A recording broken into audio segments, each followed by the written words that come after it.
میرا ایک دوست ملتان میں رہتا تھا۔ یہ دوست مجھ سے عمر میں بڑا بھی تھا، شادی شدہ بھی اور بال بچے والا بھی۔ میں سردیوں کے دنوں میں سے ملاقات کے لیے ملتان آ گیا۔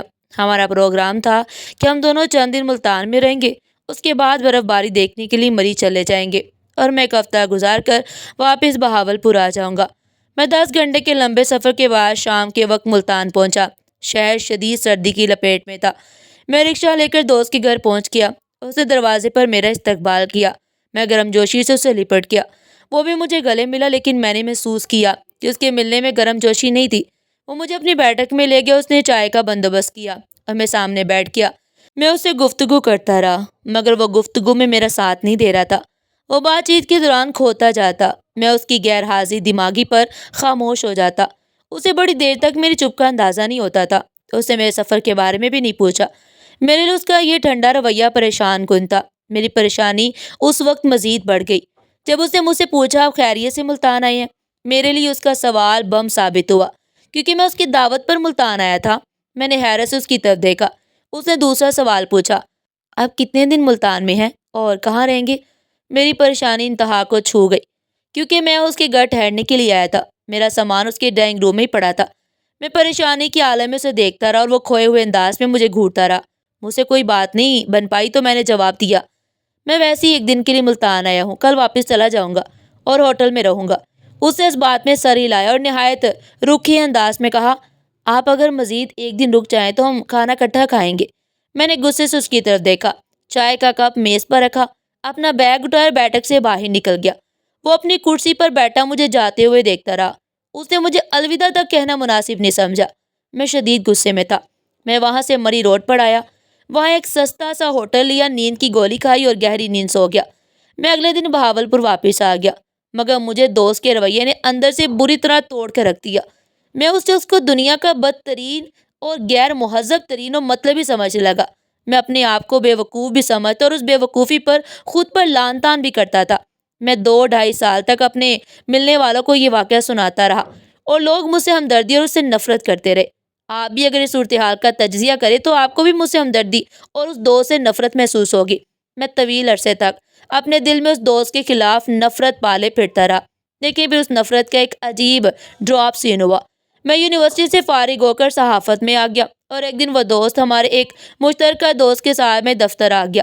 میں اسے دیکھتے ہی غصے سے ابل پڑا، مگر وہ میرے گلے لگا اور نرم آواز میں بولا، آپ اپنے غصے کو چند منٹ کے لیے سائڈ پر رکھ دو اور میری بات سن لو۔ اگر تم اس کے باوجود مجھے غلط سمجھو تو پھر تم اپنی نفرت کا سلسلہ جاری رکھ لینا۔ میں نے غصے سے اس کی طرف دیکھا۔ وہ بولا، میں اپنے والدین کا اکلوتا بیٹا ہوں، میری 6 بہنیں تھیں۔ والدہ نے میری شادی 21 سال کی عمر میں کر دی۔ میرے والدین پوتا پوتی چاہتے تھے، لیکن شاید اللہ کو منظور نہیں تھا۔ میرے ہاں 3 بیٹیاں پیدا ہو گئیں، مگر میں مایوس نہیں ہوا۔ میں اپنے والدین کی خواہش پوری کرنا چاہتا تھا۔ میں 26 سال کی عمر میں چوتھی دفعہ باپ بنا۔ اللہ تعالیٰ نے مجھے اولاد نرینہ سے نوازا۔ میرا پورا خاندان خوش ہو گیا۔ میرا بیٹا خاندان کی گود میں پل کر 3 سال کا ہو گیا، لیکن پھر اسے تیز بخار ہوا اور وہ میری گود میں بیٹھا بیٹھا فوت ہو گیا۔ میرے پورے خاندان کی جان نکل گئی۔ وہ خاموش ہوا اور میری طرف دیکھنے لگا۔ میرا غصہ ہمدردی میں بدلنے لگا۔ اس نے پوچھا، آپ جانتے ہیں وہ بچہ کس دن فوت ہوا؟ میں خاموشی سے اس کی طرف دیکھتا رہا۔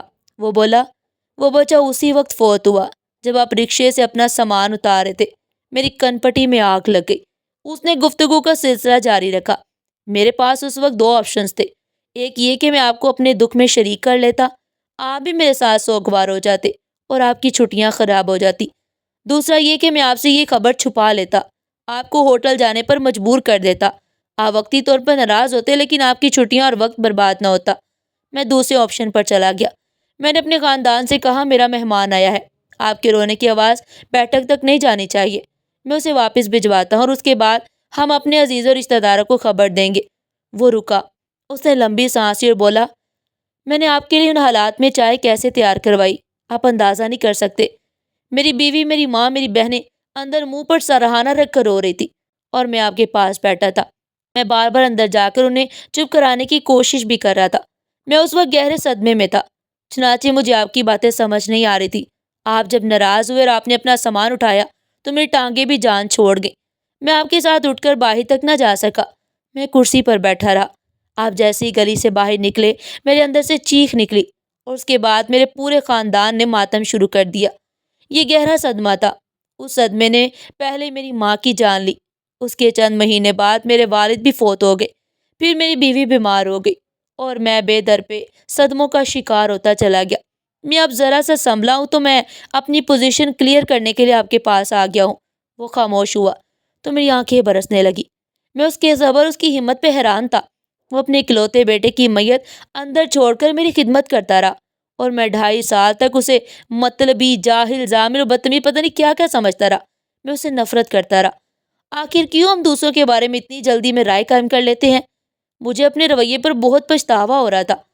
ناظرین، آپ کو ہماری آج کی کہانی کیسی لگی؟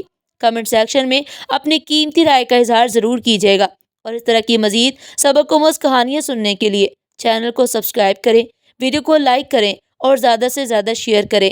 پھر ملتے ہیں ایک نئی دلچسپ کہانی کے ساتھ۔ تب تک کے لیے اللہ حافظ۔